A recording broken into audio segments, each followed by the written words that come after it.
네, 지난 시간에 우리가 많이 참석을 못해서 녹음을 하지 않았어요. 녹음을 하지 않았는데 지난 시간에 했던 거와 이어서 지난 시간에 저희가 다룬 부분이 우리가 이 세상을 살아가면서 맨날 십자가에 이제 죽여야 된다 그러는데 도대체 뭘 죽여야 되는지, 어떻게 죽여야 되는지에 대한 구체적인 이제 그런 부분을 우리가 체크를 못 됐다 그럴까 부족하다 그럴까 그런 부분에 있어서 그러면은 우리가 그것을 어떻게 나의 영을 지키며 살아갈 것인가라는 부분에 대해서 우리가 조금 더 깊이 보면서 지난 시간에 이어서 좀 더 확장해서 제가 여러분에게 말씀을 전하도록 하겠습니다. 우리가 십자가에서 우리 기독교의 복음의 핵심은 십자가예요. 그러니까 십자가 복음이 없는 자, 십자가가 없는 자, 십자가가 심령 안에 새겨지지 않은 자는 그리스도인으로서 승리하는 방법을 모르는 거예요. 그냥 내가 예수 믿어요. 그걸 누가 인정하냐고. 그러면 진짜 믿어? 진짜 믿음대로 살아? 막 이러면 우리가 또 할 말이 없어지잖아. 그렇잖아요? 그러니까 우리의 믿음이 어떤 분명한 확실한, 그러니까 성경에 보면 하나님의 말씀이나 하나님의 성이든 모든 거는 네모 반듯해요. 다시 말해서 정확무오하다 이면 오차가 없다 이 말이에요. 그러니까 우리가 하나님의 말씀에 대해서도 정확무오하신 하나님의 말씀을 내 심령에 정확하게 새겨야 되는데 이제 그런 부분에서 우리가 좀 더 구체적이고 실제적인 부분을 훈련받지 못했다는 거죠. 근데 그럴 수밖에 없는 게 말씀이라고 하는 것을 사실은 가르치는 자의 입장에서는 본인이 체험되지 않는 것 이상으로는 가르칠 수가 없어. 그죠? 또 설사 가르친다 할지라도 내가 그냥 지식으로 가르친 것은 아무런 파워가 되지 않아요. 내게 지식이 하나님의 말씀이 믿어짐으로 말미암는 순종의 단계에 이르렀을 때 이제 비로소 그 역할, 그 역사가 나타나는 거거든요. 순종이 됐을 때. 근데 내가 확실치도 않고 분명하지도 않고 견고하지도 않는 것을 확실치 않은 것을 순종할 수가 없어요. 순종할 능력도 없고 순종할 만한 의지도 없고 그래서 하나님의 말씀이 우리에게 견고하게 깊이 뿌리를 내리는 것은 굉장히 중요하다. 정확하게. 그래서 우리가 이 부분을 다시 한번 보면서 내가 날마다 십자가에 죽어야 된다 그러는데 도대체 뭐를 죽여야 되느냐. 그리고 죽으면 어떻게 되는 거냐. 죽은 후에는 어떻게 되는 것이냐. 언제 살아나는 것이냐, 맨날 죽이면 하면 다냐. 이제 이런 것들 좀 더 구체적으로 우리가 봐야 될 것 같아요. 우리가 알고 있지만 이건 여러분이 다 아시는 얘기인데 인간의 구조는 영혼, 몸으로, 육으로 만들어져 있다. 이게 3분설인데 그래서 영이라고 하는 것은 한마디로 말하면 하나님과 우리가 인간의 영과 하나님의 영이 교제할 수 있도록 그 영역, 그러니까 하나님과 연결되어지는 영역이다. 그래서 이것을 통하여서 영원한 생명이 흘러들어오게 되고 하나님의 계시가 드러나게 되고 그리고 하나님의 음성이 들려지는. 그러니까 거듭났다는 것은 이 영이 거듭난 것이죠. 왜냐하면 내 영이 사단의 역사로 말미암아 죽은 영이 되었기 때문에 죽은 영이 됐다는 것은 무슨 뜻이에요? 하나님과의 관계가 단절되어졌다는 뜻이에요. 하나님께로부터 공급되어지는 생명의 양식이 끊어졌다는 얘기라고. 그러니까 우리가 살기는 살되 영으로 사는 영원히 사는 존재가 아니라 하나님이 말씀하신 그 생명의 영원함을 갖고 있는 존재가 아니라 영이 죽어 있음으로 말미암아 혼에 집중되어져 있는 혼과 몸의 중심이 옮겨짐으로 인해서 영원한 생명이 아니라 영멸로 들어가는 삶을 살고 있었던 우리에게 예수 그리스도의 십자가 복음이 십자가 때문에 우리가 영생을 갖게 되는 우리의 영이 살아나는 이게 거듭남이죠. 본 어게인이. 그래서 사실은 본 어게인 됐을 때에 살아나는 것은 우리의 영이지 혼도 살아나는 건 아니에요. 몸도 아직은 살아나는 상태가 아니에요. 그래서 우리가 구원을 already 받니 yet. 그리고 우리가 구원 받았어. 그러나 완성되어지지는 않았어. 그래서 우리도 지금 구원을 향하여 가는 자들이다. 그래서 우리를 순례자라고 말하는 거예요. 아직 정착지에 도달하지 않았다는 거예요. 그러니까 우리의 구원에 대해서 굉장히 중요하게 여겨야 된다는 거예요. 왜냐하면 중간에 잃어버릴 수 있다고 성경은 말씀하고 있기 때문에. 그래서 우리 구원이 한 번 주어졌다고 해서 하나님 편에서는 영원한 구원인데 우리는 그 구원을 잃어버릴 수 있다는 사실을 이제 성경에서 우리에게 말해주고 있죠. 그래서 영이라는 게 하나님과 연결된 영역이라면 혼은 우리가 알고 있지만 우리의 생각, 감정, 지정의 그래서 나라고 하는 존재가 어떤 생각을 통해서 어떤 감정을 느끼게 되고 그리고 그것이 나의 의지가 되므로 나의 의지의 행동으로 옮기게 되는 근간을 이루는 그것이 바로 이 혼의 영역이죠. 그 다음에 몸의 영역인데 이 몸은 세상에 땅에서 나는 걸 먹어줘야지만 살 수가 있고 이 물질 세계하고 접촉되어 있는 영역이란 말이에요. 근데 우리가 아무리 성령 충만해도 계속 굶어봐요. 어떻게 돼? 돌아가셔요. 그러니까 몸도 주의를 하기 위해서는 케어를 해줘야 된다고 말하잖아요. 이제 그런 것처럼 이 우리가 만들어진 이 영혼육의 이 몸의 구조에서 하나님과 연결되는 영역도 있고 나 자신이라고 하는 셀프, 이 영역에서의 혼적인 영역도 있고 또 이 영과 혼의 생각과 감정과 의지를 실제적으로 행동으로 옮길 수 있는 그러니까 몸이 있어야지 움직일 거 아니에요. 마음이 아무리 있어도 내가 못 걸어. 그럼 못 하잖아. 예를 들어서. 그것처럼 몸이라고 하는 걸 통해서 물질 세계 속에서 실질적인 접촉을 통하여 뭔가에 보여지는 세상 속에서 나타날 수 있는 영역이 몸의 영역이죠. 그런데 문제는 뭐냐면 타락했단 말이에요. 우리가. 아담이 타락함으로 말미암아 영이 죽었어요. 정령 죽으리라 하는 하나님의 말씀이 죽었어. 그러고 나니까 뭐가 주인이 됐냐면 혼이 주인이 된 거예요. 영은 죽은 상태가 되니까. 근데 우리의 혼이라는 게 지정이잖아요. 그러니까 무슨 그러니까 어떤 생각이 들어오고 어떤 감정이 내게 쌓여지고 어떤 의지적인 어떤 방향으로 흘러가느냐. 이게 문제인데 하나님과의 선하심이 끊어지고 나니까 오늘 우리가 듣는 것, 보는 것 하는 모든 정말 오감의 영역이 죄의 영역이라는 거예요. 죄의 영역.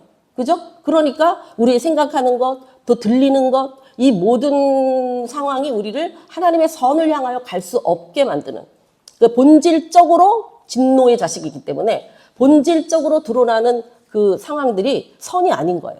그러니까 결국은 혼이 그래서 어떤 사람은 조금 이제 그래도 좀 고상하게 산다 그래가지고 조금 덜 말하자면 나쁜 사람이 있을 수 있어. 그러나 궁극적으로는 그 DNA가 이미 악이기 때문에 어떤 선한 행위도 어떤 선이냐? 자신을 위한 선이라 이 말이에요. 하나님 앞에서의 선이 아니라는 거예요. 자기의라는 거죠. 그래서 자기의를 가지고는 하나님과 관계가 없다. 그래서 이 영은 죽어있지만 영은 죽어있다고 해서 영이 없는 게 아니에요. 타락한 영. 타락한 상태에서 혼이 영을 눌러버리기 때문에 근데 이거는 또 누구의 공급을 받아요? 사단의 공급을 받아요. 왜냐하면 우리 인간의 영보다 한 단계 위에 있는 영이 사탄의 영이거든요. 근데 그 영보다 한 단계 위에 있는 영이 하나님의 영이시죠. 그래서 7이라고 하는 절대 차원의 하나님의 영이 6이라고 하는 사단의 영. 왜냐하면 사단도 창조가 주가 아니라 피조물이기 때문에. 그리고 그 인간은 뭐예요? 7이라고 하는 하나님의 영역, 6이라고 하는 공중 권세 잡고 있는 사단의 영역, 5라고 하는 이 3차원에 속해 있는 시선, 그러니까 우리의 그 모든 시공 안에 머물러 있는 5차원의 영을 가지고 있단 말이에요, 우리가. 그래서 결국은 이 혼이 이 세상이잖아요. 세상이 이미 혼돈되어진 세상에서 오는 모든 영향력을 보고 듣고 행하게 되는 모든 이 혼이 주인이 돼서 결국은 내 영은 죽은 영인데 불구하고도 점점 악해지지 점점 선해질 수가 없는 거예요. 그러니까 나이가 들수록 선하냐? 그렇지 않아요. 들을수록 고집세지고 나이가 들수록 더 대화도 안 되고 자기중심적이고 예민해지고 욕심 많아지고 그냥 먹는 거 있으면 또 자기만 모아야 돼 자꾸 막. 이런 식으로 인간이 이제 타락한 상태 속에서는 혼이 주인이 됐다. 영이 자리를 잃어버린 거죠.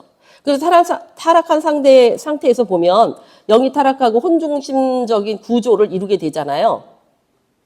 창세기 3장에서 보면 아담 이후 인간은 영이 죽고 혼이 주도권을 잡음으로 말미암아서 대부분 뭐가 결정을 하냐면은 이 감정이 결정을 해요. 감정이. 그러니까 속에서 올라오는 감정을 이 생각도 우리가 그래서 악하다는 게 뭐냐면 저 사람이 한 대 때리잖아? 그러면 나도 한 대 때리는 이게 성경의 법이잖아. 율법이잖아. 그렇게 왜 정했냐면 참아라가 아니라 근데 시작에 와서는 참아라잖아. 근데 구약에서는 뭐예요? 한 대 맞았어? 그럼 너도 한 대 때려거든요.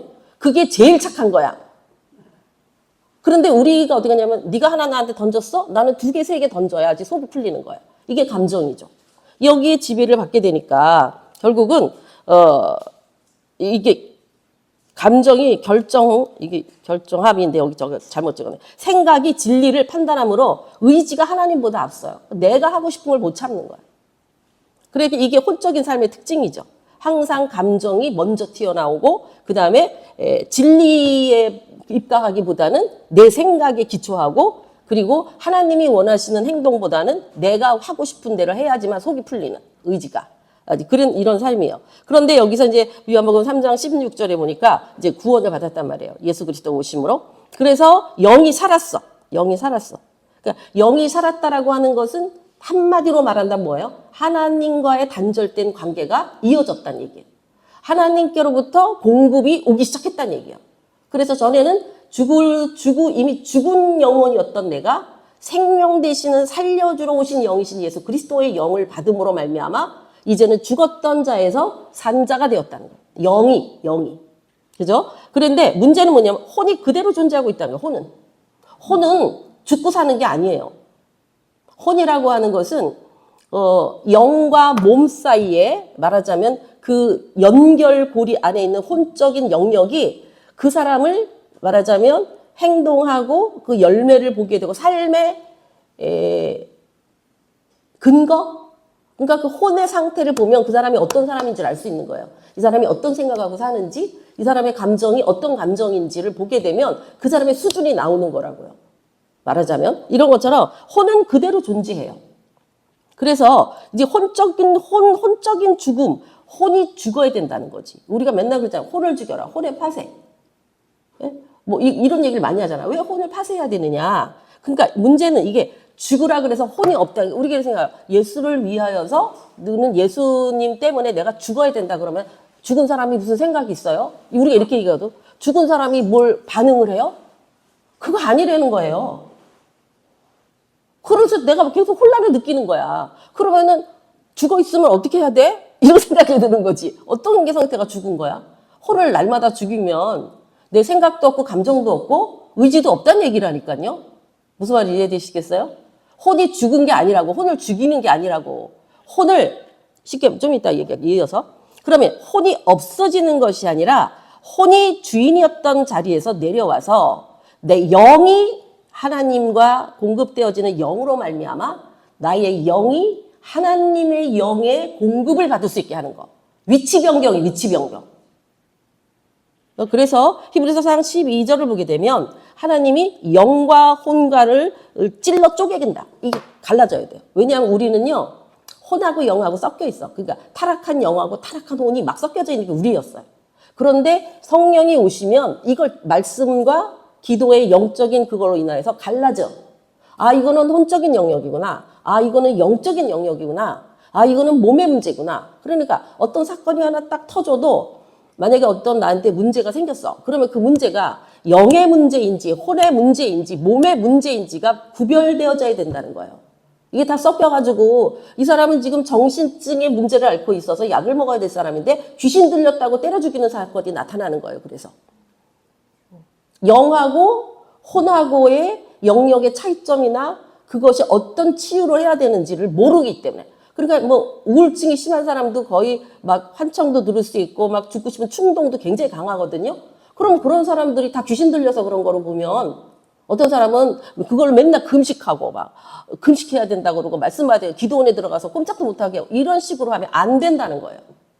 그 사람에게 약도 먹이면은 우울증이 점차적으로 좋아지고 그리고 햇빛을 많이 쬐고 지난번에 말씀드렸던 거죠. 뭐 세로토닌이나 뭐 여러 가지 그 도파민이라든가 이런 것이 생성할 수 있도록 만들어주면 그 사람의 몸이 회복되어지면서 혼적인 영역도 회복되어지고 그래서 성경에 보면 하나님이 엘리야가 150명을 죽이고 난 다음에 도망가잖아. 이사벨의 소리 한마디에. 그죠?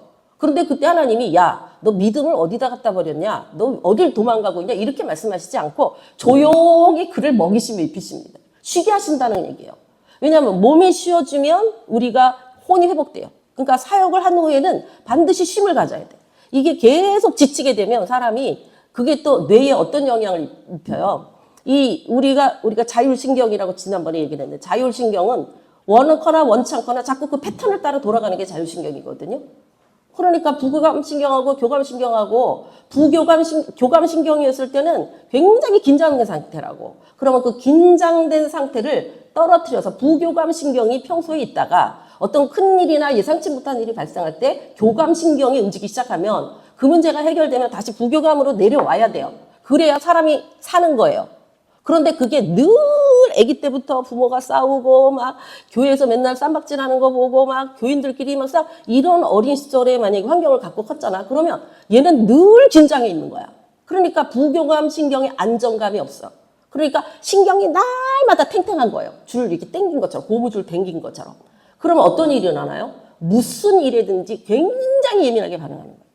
그러니까 이와 같은 것이 단순하게 어떤 영적인 차원의 문제뿐만 아니라 신체적인, 육적인 차원의 문제도 우리의 인생에 살아가는 여정에 굉장히 많은 영향력을 끼치고 있다는 거예요. 그래서 우리가 우리 자신을 얼마만큼 이해하고 있느냐에 따라서 내 자신을 좀 더 편안하게 놔줘도 되는데, 우리가 늘 일중독에 걸린 사람은 이 일을 안 하면 존재감이 없어지는 거거든. 내가 사는 것 같지가 않거든. 뭔가를 해야 돼. 그러니까 자기를 못 돌보는 거야. 이것처럼 지식이 왜 중요해요? 자신을 바로 세우는, 정렬시킬 수 있는 하나의 툴을 제공하기 때문인 거예요. 근데 우리가 그런 부분을 너무 모르면, 진짜 한마디로 무식하게 이제 자신을 다루면 결국 상처받는 거 누구예요? 자기 자신인 거예요. 하나님이 우리를 그렇게 만든 게 아니라고. 그래서 이게 이제 우리가 보면 하나님 앞에 딱 오면 하나님이 이게 영의 문제야. 그러면 영적인 걸 하나님께 회개하며 돌이키며 하며 이 혼적인 문제야. 그러면 이거를 어떻게 버려야 되고 어떤 걸로 채워야 되고 어떤 방법을 써야 돼. 이걸 생각해 봐야 돼. 이거는 혼은 새로워지는 것이지 거듭나는 게 아니에요. 그렇다면 의미는 혼의 반응은 영으로 인도하는 게 아니에요. 혼의 반응이 영으로 인도하는 게 아니라고. 그러니까 혼적인 영역하고 영적인 영역을 동일하게 보면 안 돼요. 도리어 우리가 그리스도 안으로 들어와서는 내 혼적인 영역이 얼마나 영적인 하나님께로 가는 걸 방해하는지 몰라. 내 감정이. 이 분노를 어떻게 해결해? 이게 분노 중독에 있는데 어떻게 해결하냐고. 누가 뭐라고 나를 감히 건드려? 그러니까 주의 종이 이게 문제인 거예요. 이게 화를 잘 내는 사람이 막 특징 중에 하나가 내가 주의 종인데 나를 건드려? 이렇게 되는 거지. 건드리면 안 되는 거지. 그러니까 그거 같은 것은 이미 혼적인 영역에서 이 사람이 다듬어지지 않았기 때문에 나타나는 결과물인 거죠. 그래서 이제 문제 이거 우리가 실제로 죽여야 할 혼의 영역은 뭐냐? 혼 자체가 아니라 혼의 타락한 기능을 버려야 된다. 기능을 죽여야 된단 말이에요. 우리는 근데 혼을 죽인다면 지정의를 다 죽이면은 생각도 없고 감정도 없고 감정을 나타내면 안 돼. 죽은 사람이 무슨 감정을 나타내나? 이런 식의 우리가 교육을 받아왔잖아요. 근데 하나님은 감정을 누가 만들으셨는데? 하나님이 만들어 놓으신 거예요, 감정이. 기쁨과 즐거움이나 뭐 분노나 어떤 희노애락의 감정을 하나님이 인간에게 준 거라고요. 그 잘못 만들어진 죄성으로 인해 생긴 게 아니에요. 하나님도 희노애락이 있으신 분이라니까. 왜냐하면 당신이 갖고 있는 그 형상, 모양을 따라 우리를 창조하셨기 때문에. 그러니까 이 감정을 어떻게 건강한 감정으로 만들 거냐, 그러니까 회복시킬 것이냐. 이게 이제 우리의 과제인 거지. 혼을 죽여 이래가지고는 죽인 사람이 무슨 뭐라 그런다고 저 사람이 화낸다고 화를 내냐. 그러니까 어떻게 보면 죽였기 때문에 이쪽 뺨 내라 그러면 이쪽 뺨도 내밀라는 말이 이해가 될 수는 있지. 죽은 사람이니까. 근데 이걸 갖고 정상적인 걸 갖고 있는 사람이 이쪽 사람이 내 오른뺨 떼는데 왼쪽 뺨을 내밀 사람이 어디 있냐고. 내밀 수가 없죠. 그러니까 이게 누가 역사했을 때 가능하냐? 성령이 역사할 때 가능한 거예요. 내 힘이 아닌 거죠. 그래서 내가 한 것이 아닙니다라고 말할 수 있는 거예요. 그러니까 이와 같이 확연한 다름이 있는데 우리는 이게 두리뭉실돼서 내가 예수를 믿고 내가 하나님의 사람이 되고 나의 삶에 사는 태도에 있어서 이게 구별이 안 되니까 사는 건 여전히 세상에 살았던 모습을 못 버리고 10년 믿고 20년 믿고 30년 믿고 여전히 지난날의 나야. 달라지지 않았다는 거예요. 그럼 이걸 어떡하냐고. 그러면 이제 어디까지 의심이 가요? 내가 구원 받았나까지 의심이 가요. 영을 의심하게 된단 말이지. 그래서 문제는 뭐냐면 실제로 죽여야 할 혼의 영역, 혼 자체가 아니라 이거 굉장히 중요해요. 혼의 타락한 기능, 뭐예요? 자기중심적인 생각. 이게 혼의 영역인 거예요, 지난날에. 그리고 감정에 끌리는 반응. 그리고 고집된 의지. 자기가 이게 틀린 줄 알면서도 한다? 고집 센 사람은 자기도 이게 틀린 줄 알아. 근데도 해. 얼마나 무서워. 자기도 자기가 무서울 거야. 우리가 어떨 때 화낼 때 이거 이렇게까지 화낼 필요 없는데 내가 왜 이렇게 화내지? 그런 경험 해보신 적 없어요? 그러니까 내가 여기서 왜 이렇게 화를 내냐? 사실 이거는 그게 아닐 수도 있는데 이렇게 하면서도 자기 제어가 안 돼. 이런 부분들. 그리고 이게 어디에 끼쳐요? 상처받은 지난날의 나의 삶에 기반하고 있다. 그래서 이게 잘못 썼네. 이거 인정 욕구예요. 인정 욕구. 이것이 혼적 자. 그러니까 꼭 인정받고 싶어. 네가 나를 왜 무시하냐 이거야. 어떻게 보면 우리가 네가 나를 무시한들. 나는 아무렇지도 않아. 나는 나야. 이래야 되는 게 원칙이거든. 네가 무시하면 네가 무시하는 거지. 나는 괜찮아. 이렇게 되면 내가 상처를 안 받아. 근데 네가 지금 나를 무시한다고? 내가 뭘로 보는 거야? 이렇게 되면 이제 저쪽은 무시한 게 아님에도 불구하고 스스로 무시했다고 생각해요. 그래서 관계를 끊어버리고 스스로 숨게 되거나 아니면 더 강한 반응을 나타내거나 이렇게 되는 거, 이게 모든 게 혼의 타락함으로 말미암아 내 혼이 하나님이 창조하신 기능을 못하고 있는 거라 이 말이에요. 그래서 회복되면 어떻게 돼요? 정상 질서가 영혼, 영이 혼을 케어하고 혼이 몸을 돕는 이런 어떤 영혼 몸에 해야 되는데 우리는 영은 죽었잖아요. 영은 죽었죠. 근데 혼이 이제 왕노릇을 하면서 이 몸을 지배해. 근데 그러니까 혼이 뭐야? 아, 먹고 싶어, 하고 싶어, 갖고 싶어 이러면 몸으로다가 그걸 하는 거란 말이에요. 그런데 이게 누구의 영이냐? 또 사탄의 영이야. 영향을 끼치는 거. 우리보다 윗단계이니까. 누구나 사탄의 영을 받을 수밖에 없는 거예요. 그래서 나중에 666을 받지 않을 수 없는 것은 이 구조가 바뀌지 않는 한은 사단의 영에 묶여 있어 이미. 벗어날 길이 없는 거예요. 이건 자동화야 자동화. 자기가 벗어나서 살 수가 없다니까. 이미 그 시스템 안에 들어가 있기 때문에. 시스템 안에 들어있으면 나 혼자 거길 나온다고 해서 그 시스템을 바꿀 수 있는 게 아니에요. 그 시스템을 내 스스로가 뛰쳐나올 수가 없는 거예요. 왜냐면 체인처럼 묶여 있으니까. 저절로 돌아가 저절로 거기 패턴에. 그래서 이게 이제 초기 신앙, 처음 신앙을 가졌더니 영혼 몸의 충돌이 발생해. 제가 얼마 전에 어떤 다른 교회에서 오신 권사님을 상담을 요청을 해서 했는데 이분이 이 얘기를 하는 거예요. 자기가 이 상태가 무슨 상태인지 모르겠대.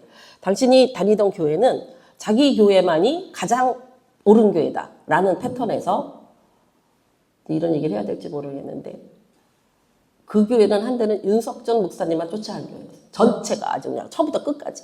근데 그분이 일을 굉장히 많이 했던 분이래요. 그러니까 늘 뭐에 사로잡혔냐면은 그만큼 하지 못한다는 죄책감에 사로잡혀요. 일을 많이 해도. 그런데 이분이 우리 교회로 와서 보니까 그게 아니구나.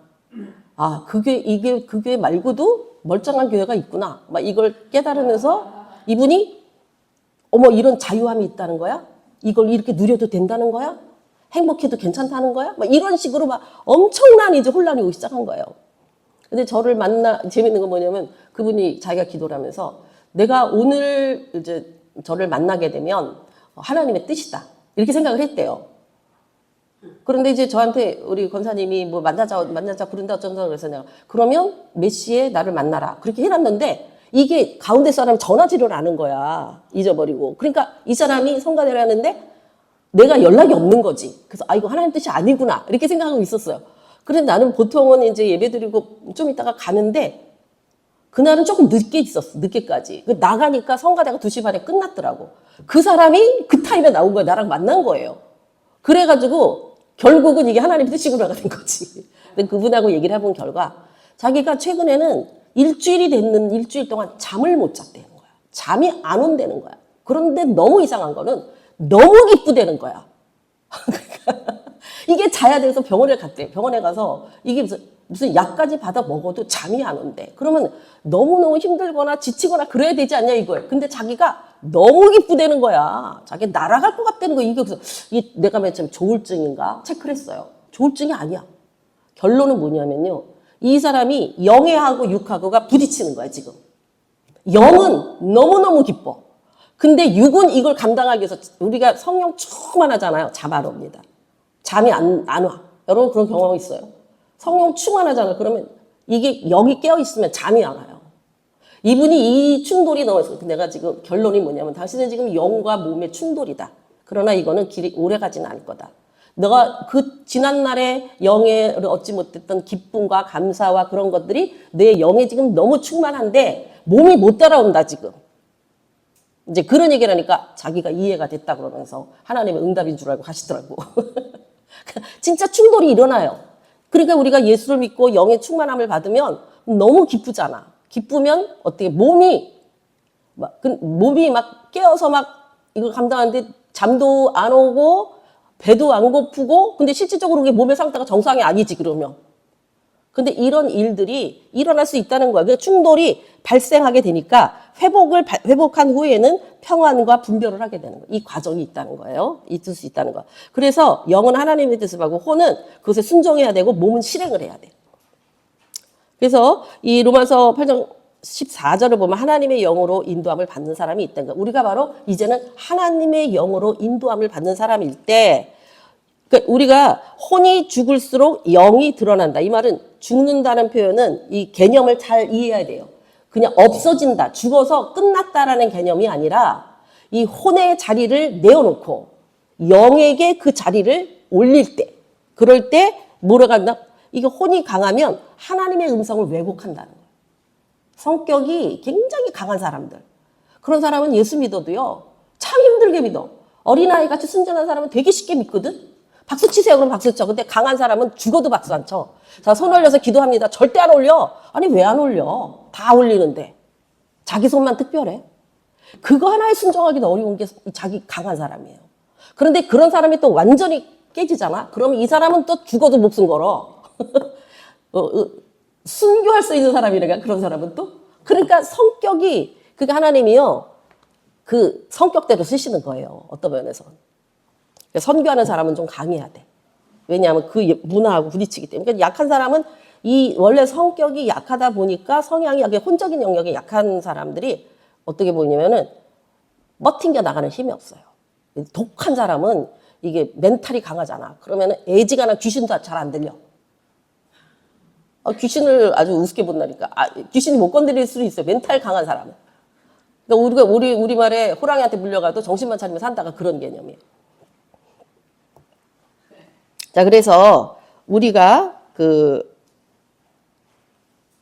이걸 영의 혼적 반응과 영적 반응을 한번 구별을 해볼게요. 혼과 영은 말씀으로만 분별이 돼요. 일단 기초가 말씀이야. 말씀에 기초한 그의 상황, 태도, 이 증상을 보게 되면 이게 하나님에 의한 말하자면 영적 반응인지 아니면 혼적 반응인지를 알게 된다는 거예요. 그래서 그 느낌이 아니라 느낌이 오늘은 되게 은혜 받은 것 같아요. 뭘 은혜 받았는데? 자기가 눈물이 좀 났대. 왜 눈물이 났는데? 그 말을 예를 들어서 목사님이 그 비유를 하시는데 바로 내 상황이었기 때문이래. 그거 틀린 거예요. 그거 은혜 못 받은 거예요. 말씀이 없잖아. 감정을 건드렸다는 얘기거든. 그러니까 막 울리고 웃기고 하는 거에는 되게 사람들이 가는 이유가 자기네가 편하거든. 혼이 편하거든. 그러니까 찬양도 굉장히 위험한 것 중에 하나가 뭐냐면 이게 혼적 찬양을 할 수 있다는 거야. 자기가 취해서 부르는 거야.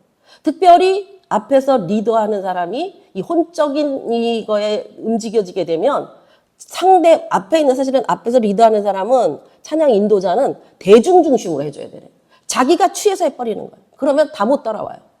그리고 그 앞에 있는 사람들은 전혀 거기에 공감이 안 돼.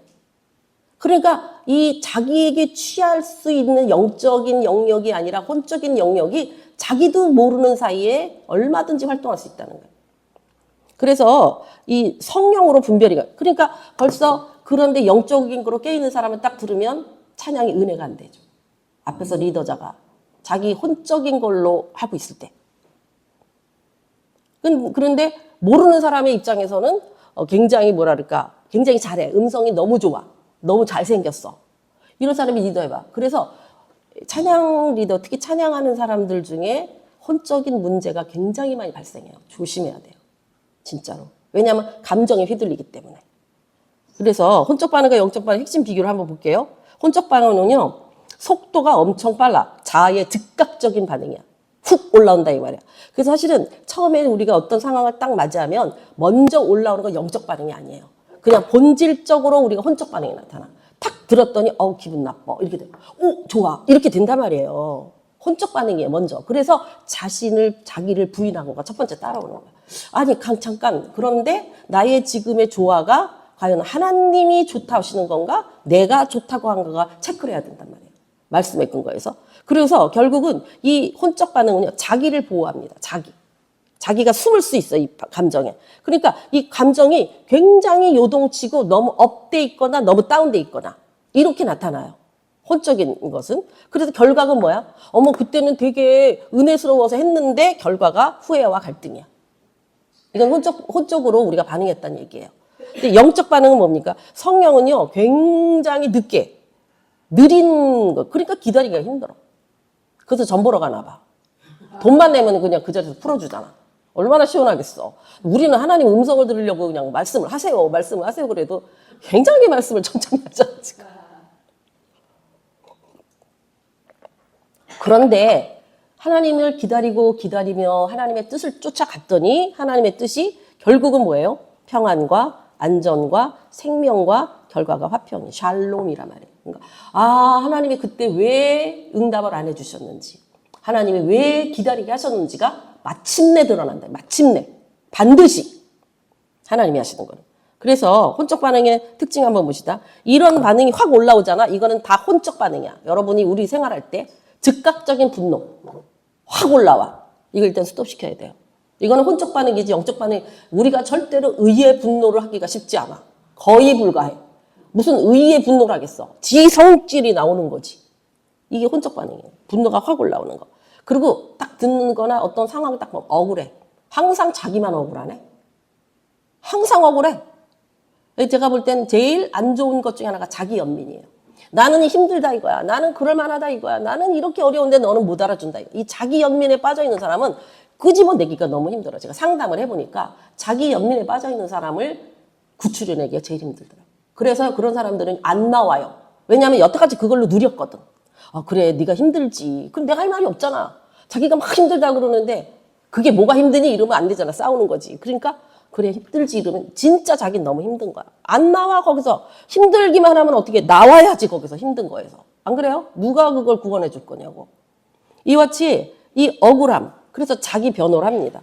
이게 결국 뭐예요? 인정받고 싶은 강한 욕구예요. 내가 이렇다라고. 다 인정받고 싶은 거야. 내가 이럴 수밖에 없다는 거야. 이런 것들. 그러면서 비교하고 판단하고 그런데 결국 이게 뭐예요? 두려움을 기반으로 결정해. 어느 게 더 무섭냐 이거지. 안 무섭고 싶은 거예요. 그걸 책임지고 싶지 않은 거예요. 모든 일들에 대해서. 이런 것들이 이제 혼적 반응에 즉각적으로 나타났을 때 이게 경고 신호야. 내가 지금 두려워하는가. 내가 뭘 자꾸 판단하고 있구나. 자꾸 비교하고 있구나. 뭔가 억울하고 화가 나고 막 이런 뭔가 막 자기를 막 변호하고 싶어. 그게 아니라니까 막 이러고 싶어. 이게 다 혼적 반응의 대표적 특징이에요. 다 우리들한테 있는 거잖아. 고스란히. 그래서 결국은 뭐를 야기시켜요? 시기, 다툼, 정욕적이고 귀신적인 것들. 이런 모든 것들이 이 혼적 반응의 대표적 특징. 그럼 영적 반응은 뭐냐? 성령이 주도할 때 나타나는 모습은 즉각으로 반응하잖아. 성령은요. 하나님의 일에 대해서 지금 보이는 상황에 대해서 즉각적으로 반응하지 않습니다. 좀 보는 거야. 왜냐하면 한 발자국 물러서서 이 상황이 하나님 안에서 하나님의 뜻에서 이걸 우리가 어떻게 처리해야 될 것인가. 진짜 이게 영의 문제냐, 혼의 문제냐, 육의 문제냐, 이게 관계의 문제냐, 물질의 문제냐, 뭐 이런 여러 가지 이게 혼적인 영역이 개입된 건 아니냐. 이와 같이 좀 더 이걸 스탑하고 둘러볼 필요가 있다는 말이에요. 그래서 즉각으로 반응하지 않습니다. 그러면서 나타나는 게 처음에는 놀리기도 하고 불안하기도 하고 힘든 건 우리가 누구나 기본적으로 그럴 수 있어. 그러나 그 시간을 가지고 있는 상황 속에서 내면의 평안이 유지돼. 평안이 와. 이게 하나님의 관점이죠. 그래서 이것을 하나님의 관점으로 해석되기 시작할 때는 견딜 수 있고 사랑으로 반응할 수 있고 손해가 나도 감수할 수 있어. 왜? 하나님은 결코 손해보지 않으시거든요. 하나님 절대 손해 안 보세요. 궁극적으로는 내가 본 모든 손해를 100배로 갚아주시는 분이야. 그러니까 지금 우리가 어떻게 내가 좀 손해보는 듯 싶어도 그게 손해가 아님을 아는 것은 하나님이 누군지를 아는 사람만 할 수 있는 거예요. 그래서 이 성령의 열매가 맺혀지게 되는 거죠. 자, 그러면 이 분별 테스트 한번 볼게요. 현장적으로 해보면 지금 이 반응은 나를 위한 건가 하나님을 위한 건가? 아니야, 가서 말을 해야 돼. 말을 해야 된다니까. 그 사람이 지금 오해하고 있잖아. 말을 해야 돼. 이거 누구 반응이야? 내 반응이에요. 이 반응이. 그런데 지금 내 안에 평안이 있는가? 그래서 제가 누구를 만나든지 어떤 일을 하든지 뭐 특별하게 뭐 당장 결정해서 아무 문제가 없는 건 괜찮지만 그럴 때는 반드시 제가 기도를 하고 뭐 또 누구나 기도하겠지만 기도를 하면서 한 번에 여태까지 경험을 보니까 한 번에 결정한 걸 그대로 밀고 나가지 않습니다. 적어도 2번 정도는 좀 밀어. 그런데 그게 하나님의 뜻이잖아요. 하나님이 밀어. 근데 내가 막 빨리 하고 싶잖아. 그래서 나가서 하잖아. 그러면 결과가 좋을 것 같지만 궁극적으로 결국은 2번, 3번 해야 될 거를 더 많이 감당해야 돼. 제가 여태까지 경험해본 내 믿음 안에서의 결과들이. 그러니까 항상 먼저 스탑하고 기다릴 수 있어야 돼. 좀 기다려야 돼. 하나님이 뭘 하시는가? 이것이 정말 하나님의 뜻인가? 하나님의 방법인가? 이런 것들. 누구를 위한 건가? 그 다음에 지금 분별하는 3가지입니다. 자, 멈춰. 이게 혼이라고 하는 게 생각 아니면 감정이잖아요. 일단 의진 2번째, 3번째 나타나는 거니까 생각이 딱 들어왔어. 어머, 저런 괘씸한 생각이 딱 들어왔어. 그럼 어떻게 해야 돼? 진짜 괘씸할지 안 할지 모르잖아.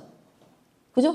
스톱하라 이 말이야. 일단 생각에서 스톱을 하고 난 다음에 내가 분노가 확 올라왔어. 이 감정을 십자가에 못 박아래. 지금 중요한 얘기하는 거예요. 내 자아를 죽이는, 다시 말해 혼을 죽이는, 실제적인 건 혼을 죽이는 게 아니라 잘못된 이 감정을 십자가에 못 박아야 된다는 얘기예요. 지금 내가 왜 화를 내고 있지?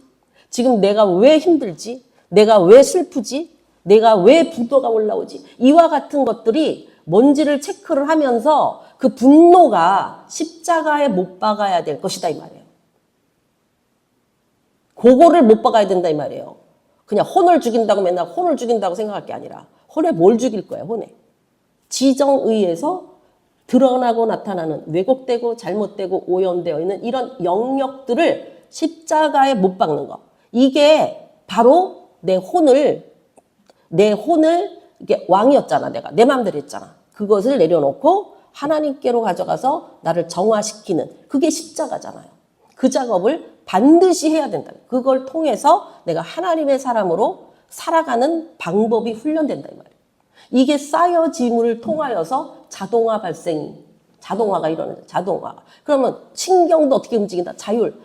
내가 감정이 올라오네. 이 감정이 좋은 감정인지 나쁜 감정인지 합당치 않은 감정인지를 일단 스톱하고 이것이 정말 하나님이 좋아하실 건지 아니면 내가 나를 위한 건지를 체크한 다음에 그렇지 않을 때는 이 감정을 십자가에 못 박는다.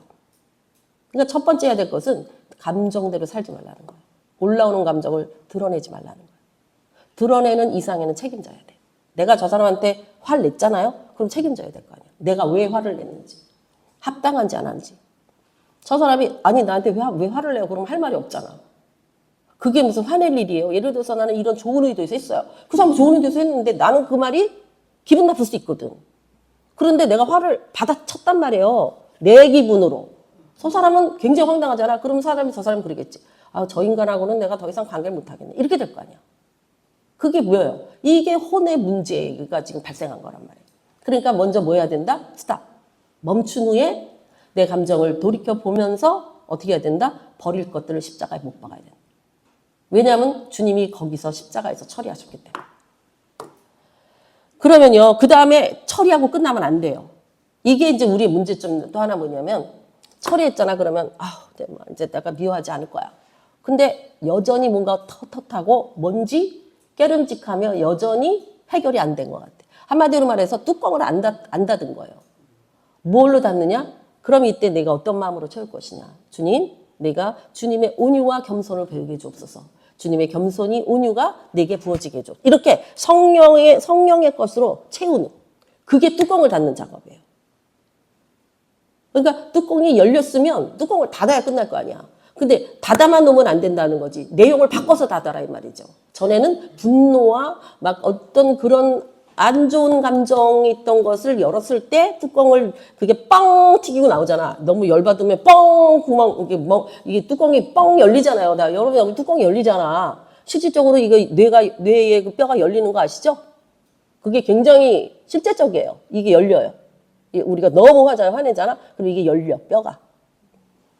그냥 열리는 게 아니라니까 다 뜻이 있었다니까. 그래서 진짜 뚜껑이 열리네 그 소리잖아. 열려. 그러면 그 열린 거가 뭐가 나오겠어? 안 좋은 게 막 나올 거 아니야. 속에 감춰졌던 게.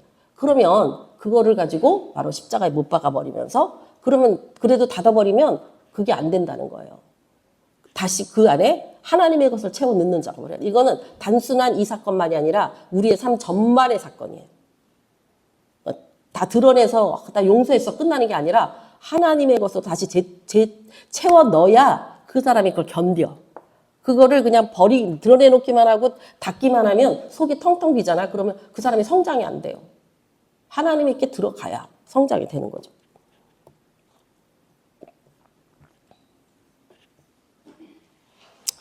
그래서 자, 실제적인 예시 한번 볼까요?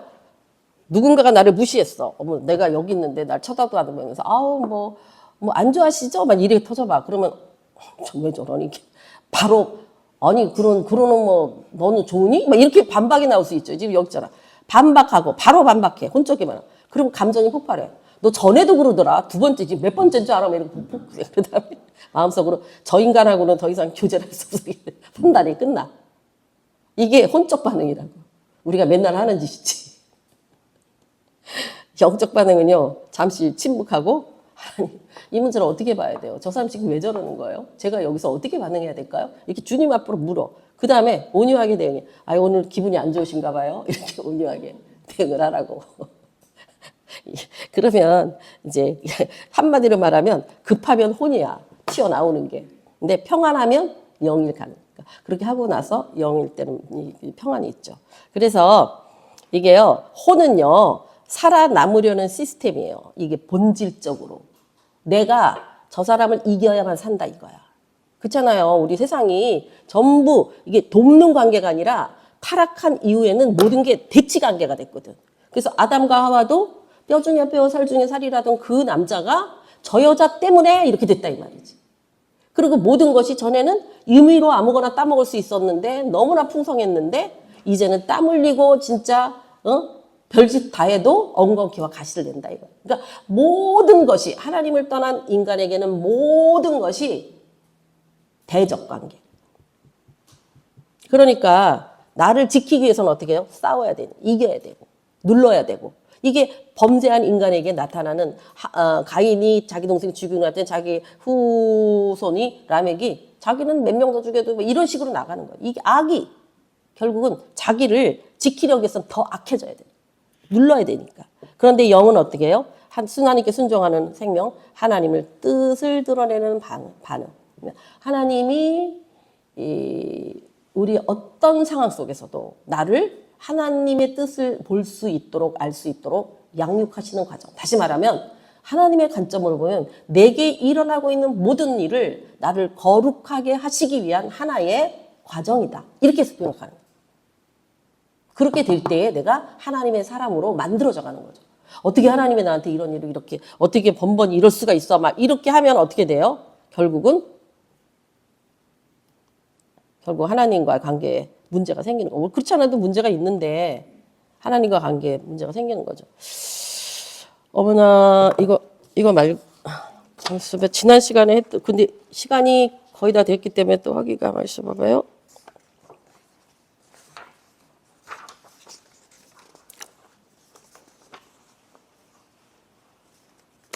지난 시간에 했던 게 선한 싸움에 관한 부분이었는데 굉장히 제가 이런 부분들을 하면서 사실은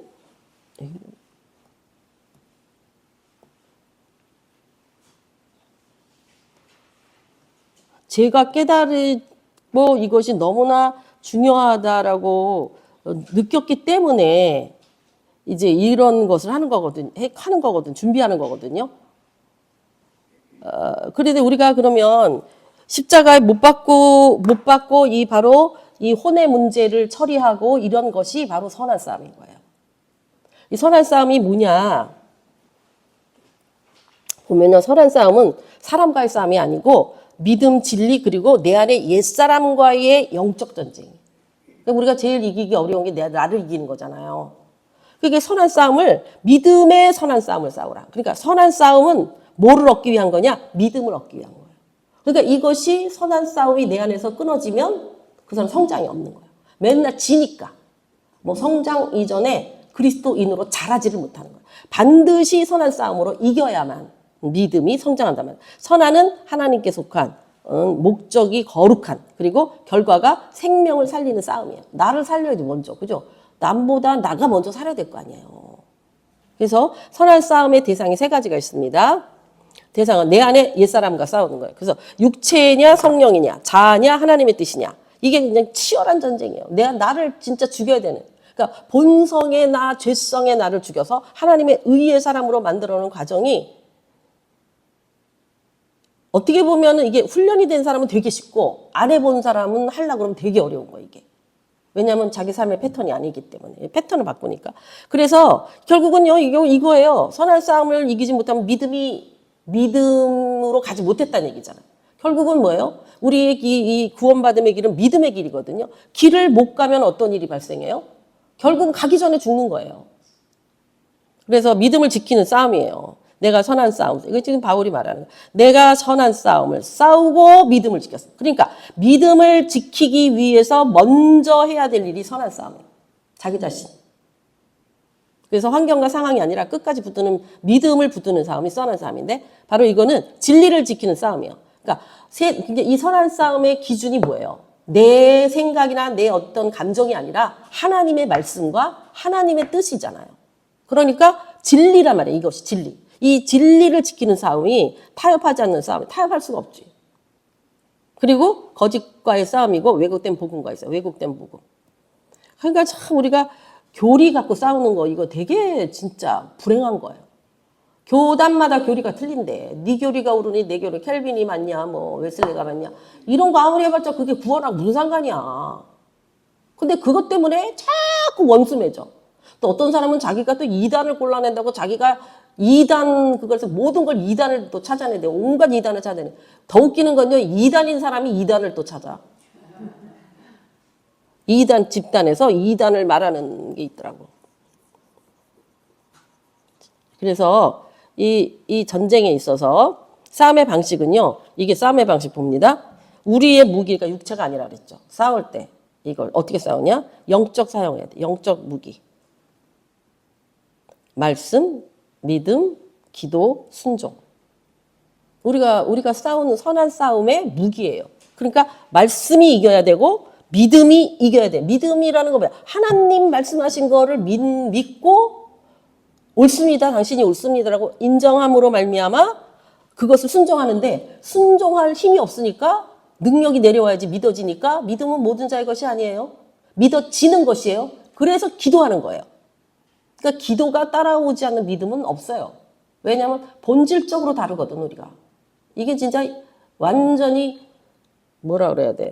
진짜 연어 거슬러 올라가듯이 인간이 가는 모든 길을 우리는 거슬러 올라가야 되기 때문에 우리 힘으로 할 수가 없어요. 그럼 선한 싸움의 특징 한번 볼게요. 이 선한 싸움은요. 사람을 향해서 싸우는 게 아니야. 사람은요. 사랑해야 될 대상이야. 우리 주님이 사람을 대상으로 안 싸우셨다고. 죄를 지어도. 근데 우리 목사님하고 며칠 전에 서로 얘기하면서 그 얘기를 했어요. 참 불쌍한 인간 중에 하나가 예수님이 십자가 달렸을 때 그 옆에 있는 한 강도다. 두 명이 있었는데 하나는 처음에는 같이 욕했는데 나중에 당신 아무 죄가 없으니 주님 이제 가실 때 나를 기억해달라 그랬잖아요. 한쪽 강도가. 그 사람은 이제 낙원에 이르렀잖아. 이 한쪽 사람은 욕하다가 결국은 주님 바로 옆에서 그 사람은 생명으로 옮겨지는 그 상황에 이 사람은 여전히 자기 거를 지옥 갔겠지. 그래서 그 가룟 유다나 그런 예수님 바로 3년 반을 같이 있으면서도 결국은 그 구원을 성취하지 못한 가룟 유다. 예수님 뭐라 했어요? 나지 않는 게 좋을 뻔했다. 존재 자체가 불쌍한 존재다. 그러니까 이 땅에 하나님께서 우리를 보내셨을 때 이 구원을 이루지 못한다는 건 예수님의 십자가를 부인하는 사건이거든요. 죽어주심을 부인하는 거야. 왜 죽었냐는 거지. 예수의 죽으심이 의미 없다는 거예요. 그런 모든 자는 결국 어떻게 된다? 한쪽 강도처럼 된다. 근데 우리 심령 안에 예수님의 십자가가 세워져 있다면 나는 한편에 주님을 인정하는 그 십자가를 지고 가야 되는 거지. 이쪽 한편에는 여전히 우리를 주님을 인정하지 않는 십자가가 내 안에 있다니까요. 이 세 개의 십자가가 있어 내 안에. 그래서 바울은 그걸 정확하게 표현했어요. 내가 예수 그리스도를 믿는다. 그러나 내 안에는 원하지 않는 죄가 내 안에 있다. 그것이 공존하고 있는 거야. 내 한편에는 하나님을 향한 선이 있다. 이것이 싸운다. 이게 선한 싸움이에요. 그러니까 누구나 예수 믿는다고 싸움이 없는다는 있을 수가 없다는 거야. 바울이 그렇게 말을 했다니까. 내 안에 두 가지의 법이 공존하고 있다. 우린 예수 믿으면 나는 악은 없어지고 선만 있는 줄 아는데 육을 가지고 있는 안에는 아니에요. 여전히 내 안에 이 하나님에게 속한 예수님이 가운데 계셔서 우리가 죽을 때까지, 이 육을 벗을 때까지 예수님을 인정해야 돼. 계속적으로 인정해. 그 주님과 함께 그 십자가에 있어야 되는데 자기 십자가를 갖다가 그리스도 안에 있지 않고서는 한쪽 강도처럼 한편에 그 사람처럼 예수를 끝까지 인정하지 않고, 그럼 내 안에 두 가지 마음이 있어요. 여전히 예수님의 법을 따르지 않는 내 마음, 그리고 또 한편으로는 주님을 따르고 싶은 내 마음. 그래서 두 가지 속사람과 겉사람이 공존하고 있다는 거예요, 내 안에. 이건 싸워서 이기는 방법밖에 없다는 거예요. 무엇으로? 말씀으로, 기도로. 그래서 말씀과 기도로 너희가 거룩하여지니라 그랬어요. 우리가 거룩이라는 건 구별됐다는 뜻이죠. 구별될 수 있는 유일한 방법은 말씀과 기도 안에 있을 때 가능한 거예요. 구별되어져요. 그래서 선한 싸움은요, 혈과 육이 아니에요. 반드시 사랑과 함께하며 공교하기 아니라 회복이 목적이야. 싸워서 이겼어.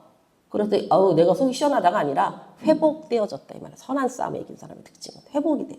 그러니까 달라질 수밖에 없는. 그러니까 우리가 진정한 선한 싸움을 날마다 말씀과 기도로 그리스도 안에 밖에 있던 것들을 그리스도 안으로 옮기는 데 혼적인 이 영역의 싸움이 스톱하면 안 돼요. 근데 그 싸움이 훈련이 된 사람은 늘 싸우고 이게 쉬울 수 있는데 이 훈련이 안 되니까, 이게 구별이 안 되니까 여전히 혼적 싸움을 하면서 마치 그것이 내 십자가를 지든 착각하는, 그 자기 십자가를 지라고 한 거는 예수님이 저 원수를 갖다가 사랑도 못하지 그거는. 저 사람이 십자가야. 그 소리 자체가 틀린 소리라고. 내 안에 있는 십자가 처리를 하라는 얘기예요. 그리스도 예수 안에서. 잘못된 혼적 싸움 보세요. 그러니까 결과가 생명과 편안으로 싸웠는데 마음이 더 어두워져. 나름대로는 선한 싸움을 싸웠는데 가면 마음이 왜 이렇게 안 좋아. 이거는 지금 대치를 채우지 못했거나 아니면 이게 사실은 속은 잘못된 싸움을 싸웠다는 얘기죠. 그래서 잘못된 싸움은, 그러니까 이게 있어요. 이때 이런 일들을 내가 이렇게 처리했어. 근데 나로서는 그게 잘한 거라고 생각하고 그게 선하다고 생각을 했는데 마음이 계속 편치가 않아. 이거는 뭔가 체크를 다시 해야 된다는 얘기라는 거지. 그래서 잘못된 싸움은요, 성경에 말하지 않는 싸움으로 감정 싸움, 자존심 싸움, 인정받기 위한 싸움, 옳고 그름을 이기려는 싸움, 이건 혼적 반응의 싸움이죠. 선한 싸움은 뭐예요? 억울한 일을 당할 때도 혼적 싸움은 따지거나 공격하거나 감정 폭발하는 게 아니에요. 선한 싸움을 하나님께 맡겨. 왜? 전쟁은 하나님께 속한 것이니. 진리 안에서 반응하라 이거예요. 마음을 지켜라 이거예요, 결국은. 주님이 내게 떠나가지 않도록. 또 주님 안에 있지 않음으로 말미암는 것들을 벗어버리는 작업을 스톱하면 안 된단 말이에요. 핵심은 이겁니다. 선한 싸움은 내가 이기는 싸움이 아니라 하나님의 뜻이 이루어지는 싸움이다. 싸움이라고 그래서 이기는 거가 아니고 결국은 그 이김의 결과는 하나님의 뜻이 내 안에 이루어지는 거. 그래서 계시록의 모든 교회에 이기는 자에게는 이게 나오는 거예요. 믿음으로 성취한 자라는 얘기예요. 바뀌어진 자라는 얘기예요. 변화되어진 자라는 얘기예요. 그러면 선한 싸움은 밖에서 싸우는 게 아니라 내 안에서 시작되고 사람이 이기는 것이 아니라 자아를 십자가에 못 박는, 아까 말했죠. 내게 드러나는 그 자아의 여러 가지 그 하나님이 기뻐하지 않는 어떤 습성들. 내 영은 이미 구원받은 사람이에요, 이 사람이. 구원은 이미 시작된 사람이라고. 근데 이 부분들을 내 자아로 말미암아 드러나는 이런 부분들을 십자가에 못 박는 이 사건이 없을 때 예수 죽음이 헛된 거예요. 예수를 인정 안 하는 태도라니까. 내 자아에 나타나는 문제를 십자가에 못 박지 않는 거. 예수님을 무시하는 거야. 그 성경에 보면 이 문지방 틀을 발로 밟고 가면 안 돼요. 왜냐면 거기다 피를 뿌렸거든요. 그 말은 예수 밟았다는 얘기거든. 그 신약적으로는. 그렇기 때문에 우리가 예수님의 말씀하신 거를 순종하지 않을 때 나는 십자가를 밟는 거와 똑같은 행동하는 거예요. 그런데 어떻게 주님과 함께 할 수 있겠어요? 자, 마지막으로. 자, 45분에 나가야 되기 때문에 십자가에 못 박는다. 핵심. 다음 분에는 먹는 거에 초점을 맞추지 말고 말씀과 기도에 초점을 맞춰서 저희가 가서 밥 먹고 와서 1시간은 기도하고 갈 겁니다. 이게 힘들게 모여가지고 무슨 밥만 먹고 꽃놀이만 하면 다냐고. 우리 지난 시간에도 12시 반에 끝나가지고 커피 마시고 놀다 갔어. 매주 모여서 놀다 가면 안 되잖아. 오늘은 와서 기도하고 그리고 한 2시 반쯤이나 저기 가서 뭐 꽃놀이를 하고 헤어지든지 아니면 가든지 어쩌든지 그렇게 얘기인즉슨 다 거의 떨어졌다는 얘기가 있어요. 비 오고 그래갖고. 자, 십자가에 못 박는다는 핵심적인 영적 실체는 뭐냐면요. 내가 그리스도와 함께 십자가에 못 박혔나니 우리의 옛사람이 십자가에 못 박힌 거란 말이에요. 그래서 십자가에 못 박힌다는 건 단순히 참는다던가 죽었다고 나는 아무것도 반응 안 하는 게 아니에요. 어떻게 해야 된다? 적당한 타협이나 관리가 아니라 죽는 거, 죽이는 거 다시 살려두지 않는데 아까 뭐를 십자가에 못 박았다? 분노를 살려두면 안 돼. 분노가. 내 자발적인 분노. 자동적으로 떠오르는 그 육적인 분노를 십자가에 못 박고 난 다음에 계속 못 박아야 돼. 한 번으로 안 끝나면 어떻게 해야겠니? 죽여버려야 되기 때문에 이 분노는 절대 하나님 앞에서 의미 없는 짓이니까요. 그럼 무엇을 못 박는가? 옛사람. 다시 말해서 자기 중심적이었던 거. 항상 내가 주인이 되었던 거. 죄의 성향들, 고집, 정욕, 고집된 의지, 상처 등으로 인한 그런 기반. 그러니까 참 우리가 하나님을 만나기 전에 우리가 사람에게 먼저 태어나고 사람의 그 환경 속에서 상처받고 살았다는 거야. 근데 우리를 케어하고 우리를 양육하는 그 사람조차도 상처받은 사람이에요. 상처 있는 사람이 상처를 주거든요. 근데 내가 변화되어지고 선한 사람 싸움을 이겨가는 사람에게 그가 케어를 한다면 상처 안 받죠. 사랑을 주니까. 그래서 이 가문이라고 하는 어떤 그 양육, 뭐라고 표현해야 되나? 그 연륜이라고 그래야 되나? 그게 굉장히 중요해요. 그 가문에 진짜 사랑이 흐르는 가문이 사랑으로 열매 맺고 이 악함이 흐르는 가정이 악함의 열매 맺을 수밖에 없는 거예요. 그러니까 예수 믿는 가정은 달라야 된다는 거죠. 그리스도 예수 안에서. 핵심 원리는요. 주인을 교체해. 근데 내가 하는 게 아니라 이미 이루어졌잖아. 십자가에서 예수님이 다. 이루어진 것을 어떻게 해야 된다? 적용하는 거예요. 적용. 내가 십자가를 그거 죄 짓고 내가 죽는 게 아니에요. 예수님이 나를 위하여 죽어주심을 믿고 내 죄가 전가되어졌음을 믿고 분노가 예수의 피로 처리되어졌음을 믿는 거. 이게 바로 적용이에요. 예수를 믿는다는 것은 이미 예수님이 다 이루셨기 때문에 적용하는 거라니까. 적용. 근데 문제는 우리가 어떻게 적용하는지를 배우질 않았다는 거야. 그러니까 이제 배워야 된다는 얘기지. 그래서 십자가에 자기 그 무비를 정할 때 이미 죽었음. 이게 영적 사실이죠. 예수님이 다 죽여버렸다니까. 분노를. 예수님은 화내지 않으셨잖아요. 당신이 십자가에서 죽으실 때까지 화내시지 않았잖아. 억울함을 토로하지 않으셨잖아. 왜? 내 몫을 감당하시기 위해서. 그래서 그것을 믿고 받아들이는 믿음이 적용돼야 돼요. 아까도 이거 했지만은 말하자면은 이제 인식을 하고 십자가에 적용할 때 분노가 올라오면 터트리거나 억누르거나 둘 중에 하잖아. 어떤 사람은 너무 억눌러. 어떤 사람은 그냥 너무 빨리 터트려.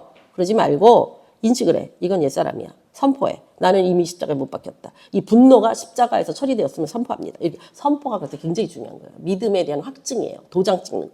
그래서 어떤 선택은 반응하지 마. 내 분노에 대해서. 대체는 온유를 선택하는. 이와 같은 십자가의 사건 속에서 적용을 하라 이 말이에요. 적용. 그래서 인식해야 되고 이건 내가 아니라 옛사람이야. 인식해야 돼요. 동일시해야 돼. 나는 이미 그리스도와 함께 죽었어. 이 분노에 대해서. 그러니까 이게 굉장히 구체적인 거죠. 구체적이어야 돼요. 그리스도와 함께 죽었어. 그냥 모호하게 말하면 안 돼. 내가 뭐가 죽었냐는 거지. 근데 이게 죽여야 될 게 계속 떠올라요. 계속 처리할수록 나는 더 순전해지는 거지. 그래서 오해하면 안 되는 건요. 내가 죽이는 게 자기 학대가 아니야. 나를 미워하는 것도 아니야. 감정을 제거하는 게 아니에요. 감정은 존재해요. 다만 그 감정에 타락한 감정에 지배받지 않을 뿐이에요. 그래서 자기 십자가를 지고 이게 한 번으로 끝나는 게 아니라 십자가를 이거 계속 따라가야 돼. 계속. 십자가 내 거 한 번 졌다고. 그죠? 날마다 자기 십자가를 지고. 그래서 열매는 뭐예요? 자, 이 십자가 적용이 깊어질수록 감정의 반응이 느려져. 쉽게 반응 안 해. 그래서 평안이 유지되고 분별력이 선명해지고 성령의 인도가 쉬워요. 그래서 십자가로 못 박았다는 것. 내가 살던 방식을 끝내고 그리스도가 사셨던 방식으로 전환하는 겁니다. 그래서 이걸 이게 바로 뭐다? 선한 싸움이에요. 이 선한 싸움이 없는 사람은 그리스도인이 아니에요. 자기 여전히 예수 믿는다는 종교에 붙들려서 주님의 뜻으로 순종하지 않고 마치 날마다 예수 십자가의 피를 밟고 사는 것처럼 굉장히 위험한 짓이죠.